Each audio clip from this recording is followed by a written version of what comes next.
Hi, everybody. I'm Chief Meteorologist Eric Snidel. Welcome to RochesterFirst.com. We're doing this one a little differently today because we've got rain to track. We're going to take you on a tour of where this rain is and how this could affect the drive home. And for a lot of you, I think it will impact it.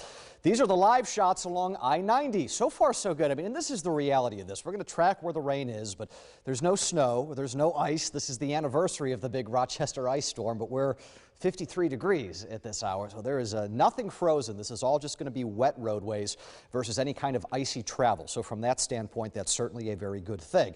We're going in and out of these waves of rain, and really the best way to put this, there's two rounds. This is the first one. This is now pushed east towards Syracuse. We've got a bit of a dead zone, an hour or two, with very little precip falling in between. Then the secondary surge coming in, and arguably it's that secondary surge that features most of the heavier downpours, at least at this hour. You know how this works.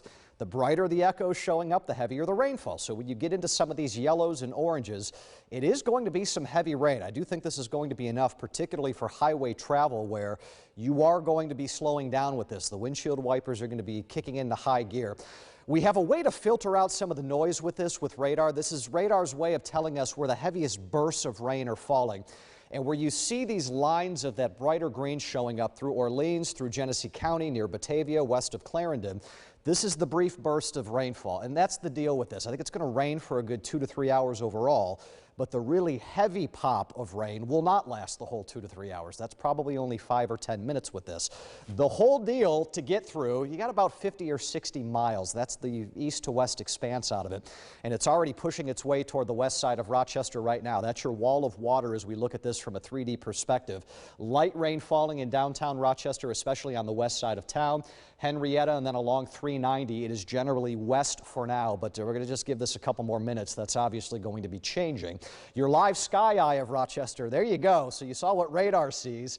This is the actual shot of the deepening cloud cover and a lot more dark blues that are showing up on that west and northwest horizon. And we have noted over the last hour, you can actually see this as you put it into a loop. Those clouds are racing their way on through. Most of this rain moving east at about 40 miles an hour. We're going to throw a storm track on this. Now, we put this in a folder called severe. I don't want you to think we're worried about that kind of thing. There's no severe weather in any of this, but I do think that there's going to be a few rumbles of thunder that are possible in this, but outside of just some briefly gusty winds, it's just rainfall, nothing that we can't handle.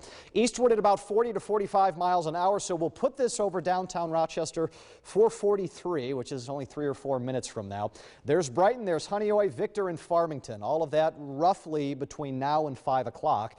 After 5 o'clock, we start to get the Finger Lakes back involved. That's Canandaigua. You've got Arcadia there, Phelps, Lyons, and Waterloo a little after 5:30. That's just the leading onset of this. Remember, it's going to rain for a few hours even beyond that. We'll clear this off the map. There you go. I'm going to go back to the home screen here. We're going to take this a little tighter into Monroe County. For folks, obviously, with Rochester being our bigger city, if you're traveling in and around Rochester, particularly going westward right now, that's where most of the issues are going to be. If you leave now and end up moving east, you probably avoid most of this rain.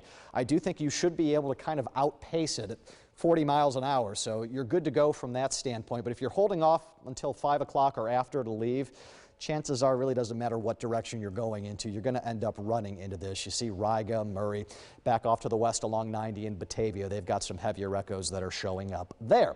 Futurecast looks like this. Push the heaviest rain by 6 to 7 o'clock. Eastern parts of the viewing area. Lighter stuff starting to taper off on the west side of this. Temperatures overnight tonight, eventually getting colder behind this cold front. We'll be at 37 degrees by 11 p.m. Whatever moisture is left over, I think especially across the higher terrain south of Rochester, could mix with some wet snowflakes. Doubt any of that sticks. No accumulation, no impact. And then most of the day tomorrow appears relatively dry. By later tomorrow afternoon and evening, there could be another shot of a rain-snow mix, mainly south of the Thruway. And again, even there, the expectation is any impacts would be minimal and negligible. Looking forward to Friday. That's your next shot of widespread snow chance. And with this one, I do think there could be some minor accumulation out of this. We'll watch how much Lake Ontario could help with enhancing some of that snowfall.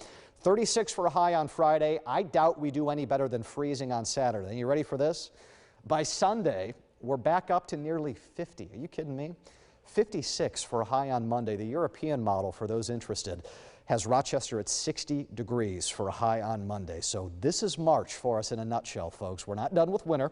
You're going to have more shots of snow and cold air, but the brevity is starting to be more of an issue. They don't last very long until eventually they're just gone. That might take another couple of months, but eventually that's where we're trending.